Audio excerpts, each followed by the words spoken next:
এতক্ষণ আমি কুমিরদের ভালোভাবেই এড়িয়ে এগোচ্ছিলাম, তবে এখন আমি একটা কুমিরের মুখোমুখি। আমার একদম সামনে রয়েছে, আর ওরা নিজেদের এলাকা খুব ভালো বোঝে।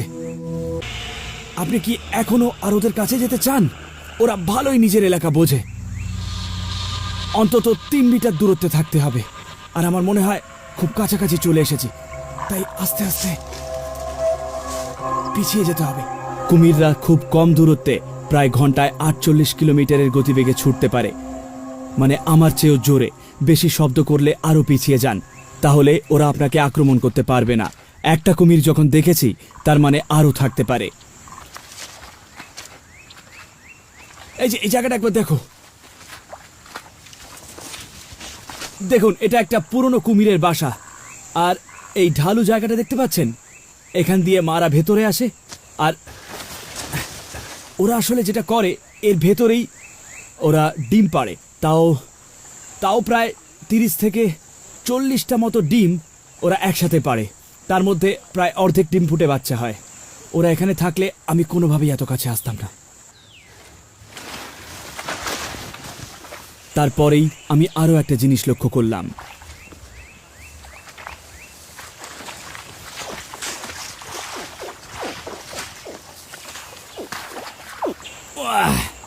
ওহ, দেখুন, এই মহাশয়ের যতটা সম্ভব মাত্র কয়েক বছর বয়স হবে, তবে এটা আমার কাছে একটা ভালো লক্ষণ, কারণ আশেপাশে যদি পুরুষ কুমির থাকতো তাহলে এই ছোট্ট প্রাণীটিকে খেয়ে ফেলতো।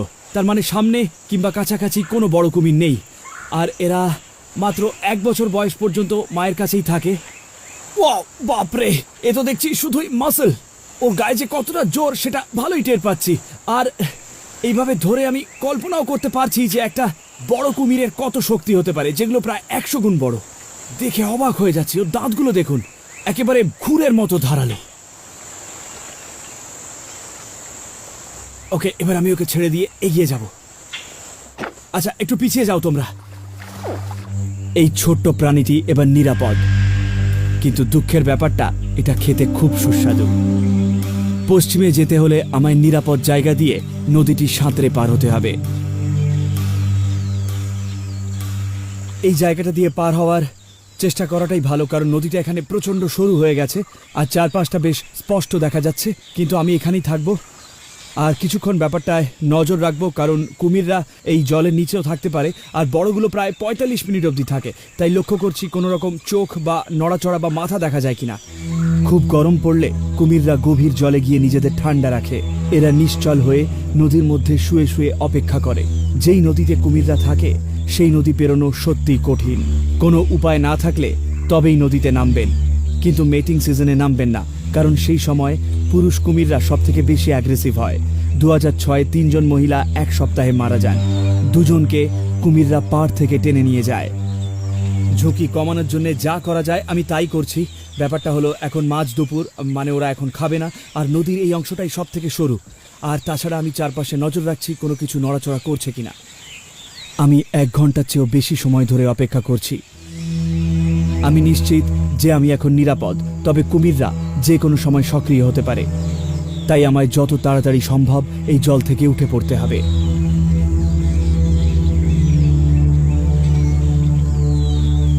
কুমিরেরা প্রায়ই আমাদের চিনতে ভুল করে ফেলে, মানে ওরা ভাবে যে আমরা হয়তো অন্য কিছু, আর মাথা জলের ওপর রেখে সাঁতার কাটার সমস্যা হলো ওরা মনে করবে আমি কোনো পাখি কিংবা হয়তো কচ্ছপ।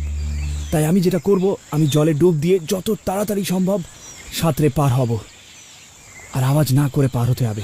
হাতে ছুরিটা রাখবো।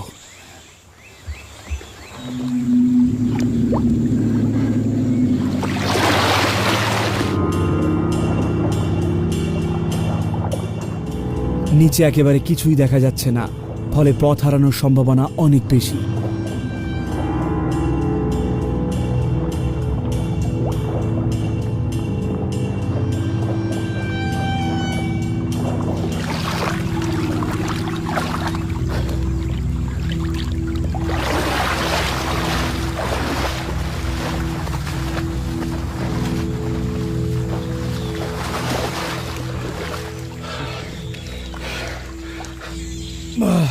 আমার হার্টবিট বেড়ে গেছে।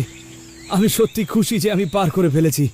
কোনো কারণবশত এই বিষয়টা নিয়ে আমার মনে একটা খারাপ ধারণা ছিল।